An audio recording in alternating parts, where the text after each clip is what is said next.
C'est mardi 28 novembre 2023. Le cortège du président Moïse Katumbi a été délibérément attaqué sur le boulevard Joseph Kabila à Kindu.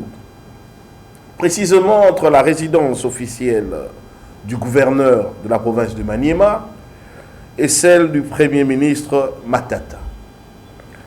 Cette violence, caractérisée par des jets de pierre et des tirs à balles réelles, a occasionné la mort tragique de maître Dido Kassing, président de la jeunesse des Ensembles, avocat au barreau de Kindu et père de 6 enfants. Le corps du disparu est à la morgue de l'hôpital Mapon, où affluent de plus en plus des blessés graves. Parmi ces blessés, on relève les directeurs des campagnes adjoints du Premier ministre Matata Ponyo, M.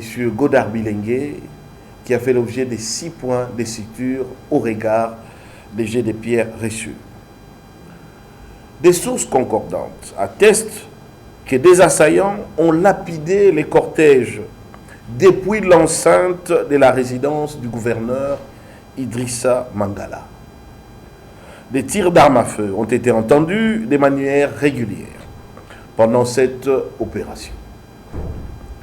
Cette agression, manifestement préméditée, est la suite logique de la décision arbitraire du dit gouverneur d'interdire d'abord l'accès à la tribune des manifestations, après que les candidats Tshisekedi, Félix, Antoine, de son obédience politique, ait tenu sa campagne, en alléguant les risibles motifs de démarrage des travaux d'entretien.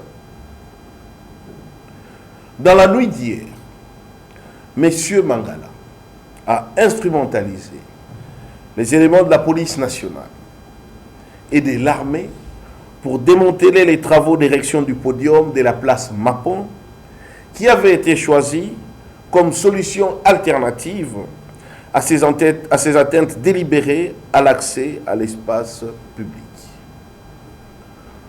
L'opinion se souviendra déjà de l'agression dont avait été victime Salomon Idi Kalonda Dela, actuel prisonnier politique du pouvoir, lors de son enrôlement, selon les mêmes modus operandi, de la part des mêmes autorités de la famille politique du président Tshisekedi. En dépit de l'assassinat ignominieux des chérubins Okende, de l'arrestation arbitraire de l'honorable Mike Mukebai Kosso, de la mise en clandestinité de l'honorable Daniel Safou Bouchemou et de toutes les provocations, notamment l'interdiction décrétée par les services des avions des campagnes clouées au sol en Afrique du Sud, dont nous réclamons encore la libération pour rejoindre l'équipe de campagne du président Katumbi. Moïse Katumbi et sa famille politique demeurent attachés aux valeurs de paix, de démocratie, de liberté et de vivre ensemble inscrites dans notre Constitution. Sans aucun esprit de victimisation, nous demeurons factuels et précis sur toutes les atteintes portées aux droits de Moïse Katumbi Tchapoué. Le climat d'intolérance, l'utilisation abusive des services de l'État au profit du candidat Félix Tshisekedi et les discours de haine reflètent les désarrois d'un camp politique qui a raté lamentablement les débuts de sa campagne électorale.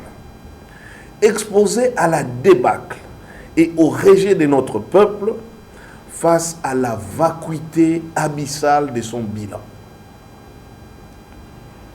Nous en appelons aux autorités nationales à revenir à la raison en assurant leur mission constitutionnelle de neutralité qui consiste notamment à garantir le libre accès à l'espace public et à assurer l'égalité entre tous les candidats.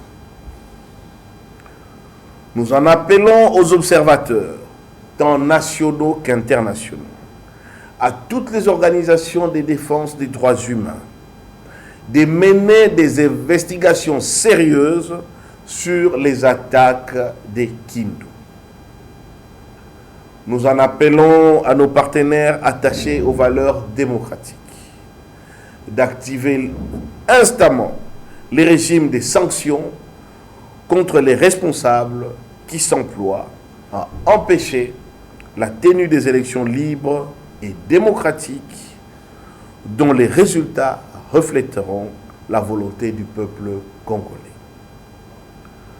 Nous exigeons des autorités nationales, si elles ont encore l'essence de la neutralité de l'État, la suspension immédiate du multirécidiviste et intolérant gouverneur Idrissa Mangala et sa mise à la disposition entre les mains de la justice.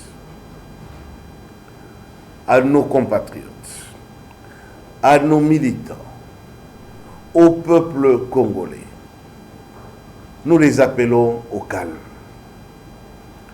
La non-violence n'est pas une faiblesse.